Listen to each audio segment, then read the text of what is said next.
roars and screams. The chills spread through your spine as the unforgiving cold makes itself known every single second. The task ahead is difficult. However, the opportunity of greatness awaits at the end. Your mind must make the constant decision to choose the grueling experience over preservation of life. You have a team, and it is absolutely necessary to work together in order to have the highest chance of success. You have almost made it, but unfortunately, not every member of the team is treated with the same respect. And after taking advantage of your support, you are left to fend for yourself. This story that I'm referring to is about Amir Mehdi and his dream of summiting the mighty K2 peak, along with how the Italian climbing team took advantage by having him carry oxygen cylinders. Then when he needed shelter for the night, the camp had been moved and was told to descend back down the mountain. Due to nightfall, this became impossible, and Mehdi, along with fellow Italian climber Walter Bonatti, were forced to survive in freezing temperatures.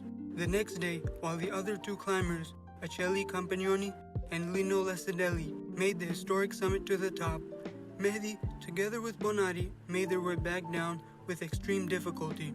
After the summit, Campagnoni, Lacedelli, and Bonatti continued their careers. Mehdi was not so fortunate and had to have parts of his foot amputated due to frostbite and lived a life filled with financial strife. If you wish to read more about the story, I would recommend going to the articles that are linked down in the description. It provides a lot more detail regarding this tragic betrayal. I bring this story up because it relates to the grander topic of which I want to focus on in this video: the greedy taking advantage of the under-equipped and unaware, specifically the Pamir, and how the different powers take advantage of the people, places, and resources, which may lead to the slow decline of the unique cultures. In case you are not familiar with the Pamir people, they belong to the Eastern Iranian branch of the Indo-European language family. The languages consist of Shugni, with Roshani, Bartangi, Kufi being dialects of Shugni, Serekoli, Munji, Yidgha, Kezgulami, Ishkashmi, with Zabaki and Siglichi being dialects of Ishkashmi, and last but not least, Wakhi. Now, just by looking at a map of historical Pamir populated lands, you can see how the South Central Asian areas have always been a bordering region between different empires. In recent centuries, the two dominant empires that were looking for control in the area were the British and the Russians. As the Russians expanded southward and the British northward, it was inevitable that they would go head-to-head for more territory. They decided to create a buffer zone, which resulted in the independence of Afghanistan, with a panhandle known as the Wakhan Corridor. Boundaries were drawn without consideration for the native population.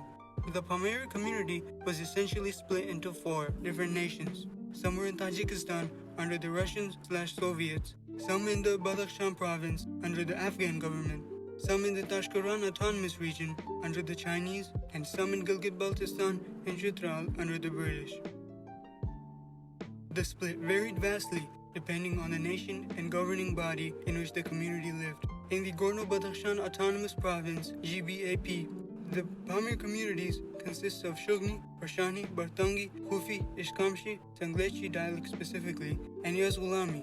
Shugni is mainly spoken in Koro, with the dialect spoken in villages close to Koro. Ishkashmi, Sanglechi, is spoken in the bordering town of Ishkashim and surrounding areas. Yazgulami is spoken in Underbagh.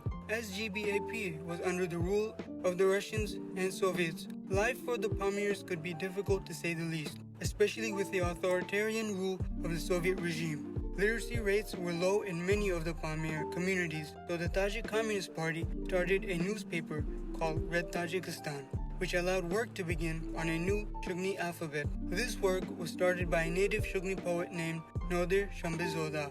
In 1931, a textbook that focused on the Shugni alphabet was released, and it was written by Nadir Shambizoda, Khusrav Musrif Shoaib, and Bogsho Bandish Shoaib.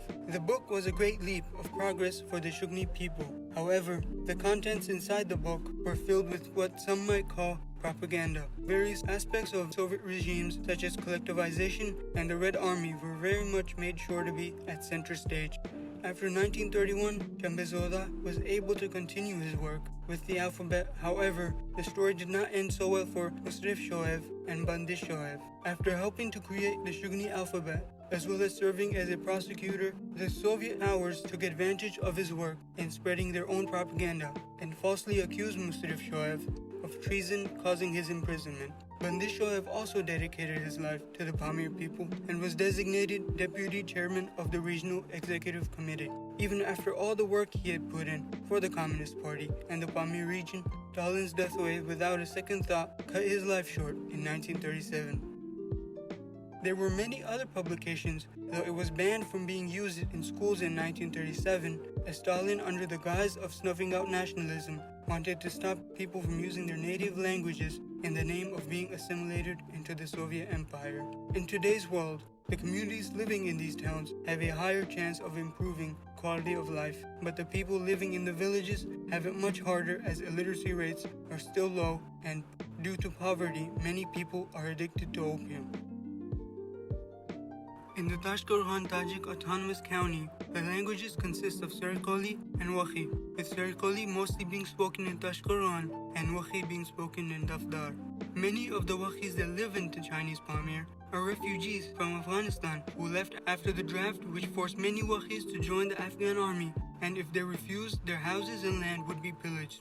Just like the other adjacent Pamir regions in the different nations, the Russians, British, and Chinese all took turns at trying to control the land after the Indian subcontinent gained independence from Britain. The Chinese took over Tashqorghan, and the area had been under their authority ever since. The quality of life for the people here is much better than in GBAP due to high investment from the Chinese government in building up various infrastructure projects. However, that also comes with some strings attached. The CCP has invested so much in the area because the town is a major trading hub and is not majority Han. They see the minorities as a security threat to their future plans. These plans are mainly concerned with the Karakorum Highway, which connects Xinjiang to the heart of Pakistan. On their official website, they have listed the Pamiris as an undeveloped culture, while having the communists as liberators. As the Tajiks and Pamirs are very much different to the majority areas, many tourists are flocking in to experience the unique culture, and the government is taking full advantage of the revenue, which is projected to further increase in the upcoming years. Many farmers in the area have also become completely dependent on government subsidies for any projects. The government has been trying to reshape the Pamir culture through infrastructure projects, strict control of narratives to protect the trade interests of hand-dominated industries. In the Afghan Badakhshan province, the Pamir communities consist of Wakhi, Munji, Ishkashmi, with the Zabaki dialect being used as opposed to Sanglechi. Wakhi is predominantly spoken in the Wakhan corridor, Munji in the Quran wa Munjan district of Badakhshan, Ishkashmi in the town of Ishkashim, and its dialect Zabaki in the village of Zabak.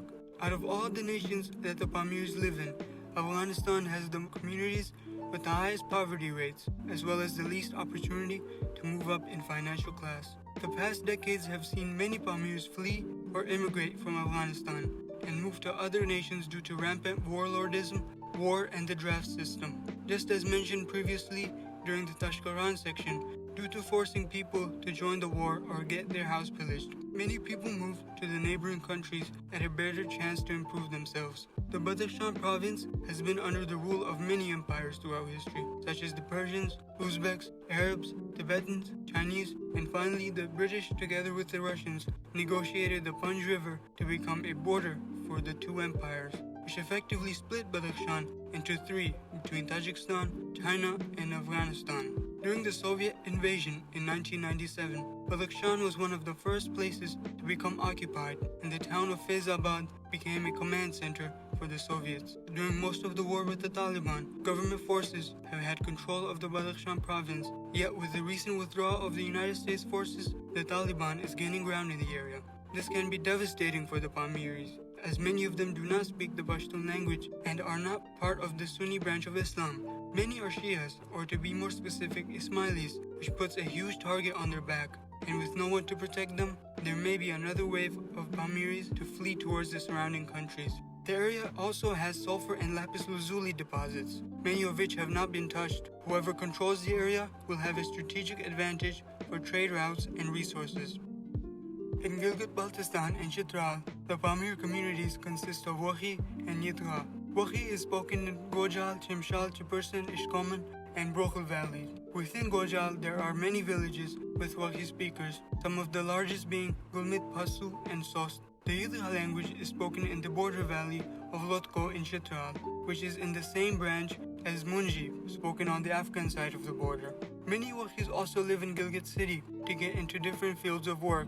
The way of life for the Wakhis is much better in Gojal than any other place out of the four nations, as the process of opening their own businesses is much easier compared to the other nations, and new business owners are less likely to be fully reliant on government subsidies. The Yidgha peoples are mostly refugees who fled Afghanistan during the war and came through the Dora Pass. The Pamir communities in northern Pakistan live an agrarian life. However, the Wakhis in Brughu are more pastoral, while the Wakhis in Gojal are now starting to move into the tourism sector, as the Karakoram Highway makes it much easier for people from the mainland to travel up north and experience the nature and geography. The people from the mainland coming up north are not just coming to visit. Many of the elites are buying up the land from poor and indebted farmers and then building up massive hotels and businesses. These new businesses do not care for the environment and dump much of the trash directly into the rivers, which then flow downstream, as well as decrease the strength of small local business owners. The revenue that comes from the mainland, which is then made by the elites by using the local lands, is never seen by the local people, and it goes right back into the mainland economy, leaving the people living along the highway at a higher risk of falling into poverty. The economic deals the Pakistani government has agreed to with the Chinese government makes it so that Gojal Valley has become an integral part of their Belt and Road Initiative, and with the renewal of the Karakoram Highway, many farms have been lost to the construction of the road. The compensation that was supposed to be given to the farmers who lost their land to the highway never got paid, and the compensation money was stolen by the politicians who spent it on themselves. Measured decline would be the best way to describe what is happening to the indigenous Pamir people's culture. It doesn't seem like it's going to stop anytime soon, so I wanted to share some of the ways that, in my opinion, could help give people more say in their lives going forward. The Pamiris of the four nations need to find a common way to keep connected with each other, as united people can bring more change for the better than separately. Adding an emphasis on educational institutions are the first steps to liberation from crippling poverty. In each respective country, diplomacy with the government on behalf of Pamiris is necessary in creating a safety net. The need for talented and dedicated new generation intellectuals from the Pamir are absolutely necessary in order to make sure the future of the people moves in a direction that is beneficial. Incentivizing being prideful about your language will motivate new generations to connect to their roots. However, the older generation should teach about keeping the balance of pride and being open to people. Cultural appropriation can water down sacred parts of a group's identity. So to learn how to limit this, as well as invite outsiders to become involved, is very important. Introducing new industries will help in producing much needed talent that will lead to more dedicated intellectuals that can fill leadership roles. Social media can also be used to promote languages, such as being connected with people far away. The first step in this would be to bring in a reliable internet service which can be used for various reasons, such as social media or education. Many of the jobs which individuals can do from their homes can also be done online while maintaining proximity with your people. Entertainment centered around the Pamir culture must continue to attract people to be involved, as well as evolve to continue with the times. Traditional music is good to be played at festivals. However, during everyday life, trying to get into new genres with the Pamir language could bring in needed attention not only from locals but from other regions in the world. In conclusion, the interests of different government powers intrude and disrupt the priorities of the people under their authority. So hopefully, my opinions on the steps to becoming more self-sufficient can be of some help in understanding the region. Moving forward, I am sure that education will allow more Pamirs to realize the great importance of having a strong bond with each other to combat the underlying imperialism. Thanks for watching. Hope you enjoyed, and be well, everybody.